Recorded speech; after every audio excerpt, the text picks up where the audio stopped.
السلام عليكم ورحمة الله وبركاته. أهلا بأعزائي المشاهدين قناة شورى لايف، أهلا وسهلا بكم. معانا لاعب مميز كان معانا هنا من زمان، هيعرف نفسه. اسم حضرتك؟ عبد العزيز ابراهيم الزغبي. بقالك كام سنة بتلعب يا عزيز؟ انا بقالي حوالي 10 سنين بلعب. بدأت من سن كام بالظبط؟ بدأت سن 7 سنين وانا بتدرب. اتمرنت في أكتر من مكان ولا في مكان واحد؟ مرنت طبعا في كذا أكاديمية، بس الأكاديمية اللي أنا استمريت فيها كانت أكاديمية الشورى، استمريت فيها 5 سنين.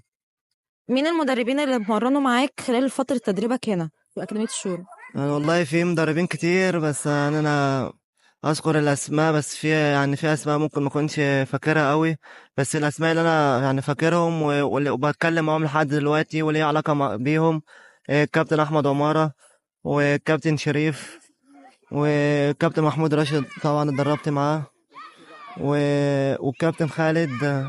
س... بس خلاص.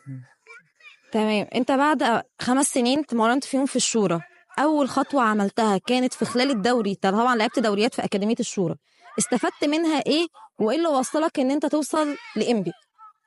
والله طبعا استفدت منها حاجات كتير، خبرات وتجارب، ومريت بحاجات كتير طبعا، ومنها استفدت. وبعدين اتنقلت بعدها، رحت نادي ميت خان، لعبت سنة. ودلوقتي بقيت لاعب في إنبي حاليا 2008، بتلعب مركزك في الملعب؟ أنا بلعب فرود صريح. رقمك؟ بلعب برقم 17.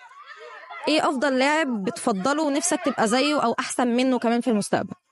يعني والله أنا طموحي عالية شوية، يعني حلم نفسي أوصل له، أكون مثلا شبيه لكريستيانو رونالدو. باذن الله تحقق حلمك. عايزاك تقول كلمه للمدربين بتوعك اللي انت اتمرنت معاهم، وللاكاديميه بتاعتك، وحاليا المدربين اللي معاك في النادي.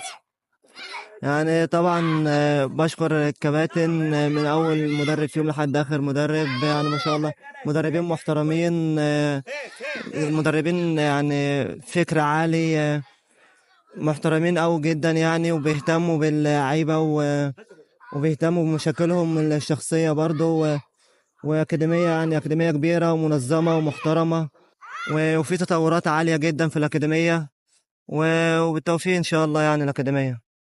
هنتمنى لك التوفيق. طبعا انت حاليا في منتخب مصر، نتمنى لك ان انت توصل لاحسن حاجه انت عايزها، وتبقى احسن من كريستيانو رونالدو باذن الله. شكرا يا زيزو. ان شاء الله.